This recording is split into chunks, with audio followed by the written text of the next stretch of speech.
Tensions between Slovak Prime Minister Robert Fico and Ukrainian President Volodymyr Zelensky are intensifying, with Slovakia escalating its stance on Ukraine's energy policies. Fico recently threatened to block EU aid to Ukraine unless Kyiv resumes Russian gas transit, calling Zelensky an enemy to Slovakia. Fico accused Zelensky of harming Slovakia and the EU by halting Russian gas flows, claiming the Ukrainian leader only responds to pressure. Zelensky is seriously harming Slovakia and the entire European Union by stopping gas transit via Ukraine. He doesn't understand nice words and requests. He only understands pressure, so he will get as much as he wants. Suddenly, on Saturday, he himself started talking about transit of Azerbaijani gas through Ukraine to Slovakia. I don't believe him even a little bit between the eyes, but we forced him to at least change the rhetoric. The rift over energy supplies has only deepened Slovakia's opposition to Ukraine's policies, with Fico's rhetoric aligning closely with Hungary's Viktor Orbán.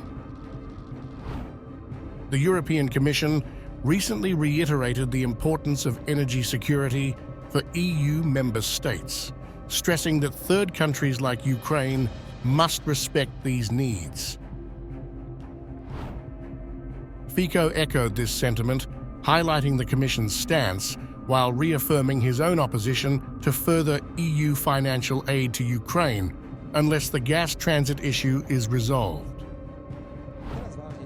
Now, more seriously, the European Commission issued a declaration yesterday that the energy infrastructure supplying the member states of the European Union is a matter of security for the European Union. The Commission expected third countries, including Ukraine, to respect this. The Commission is ready to continue the discussion with Ukraine on gas supplies to Europe via Ukraine. Finally, a serious word came from the European Commission, and only under pressure from Viktor Orbán that he would not agree to the submission of anti-Russian sanctions and my open statements that I would proceed to veto further financial aid to Ukraine. If you continue to drag us along,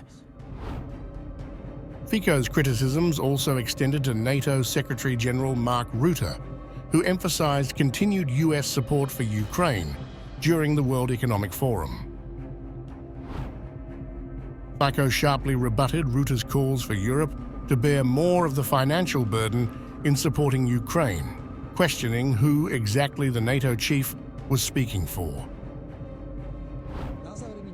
Finally, I can't help but respond to the pearls from the mouths of the new NATO Secretary-General, former Prime Minister of the Netherlands. Mark Rutte, the Secretary-General, recently declared that Ukraine is too weak to negotiate peace. To the question I asked him, how many people still have to die to make it strong enough, we of course did not answer the latest crowd, and the Secretary-General of NATO, Mr. Rutte, declared that he believes that the US will continue to supply weapons to Ukraine, and that he also believes that they will pay the bill for these weapons. Listen carefully, Europeans. Mr. Secretary-General, on behalf of which Europeans were you actually saying this? I also consider myself a European, but I do not even dream of thinking that we in Slovakia should pay for American weapons with which Ukrainians are fighting against Russia. So, Mr. Secretary-General, let's think before we declare something so serious.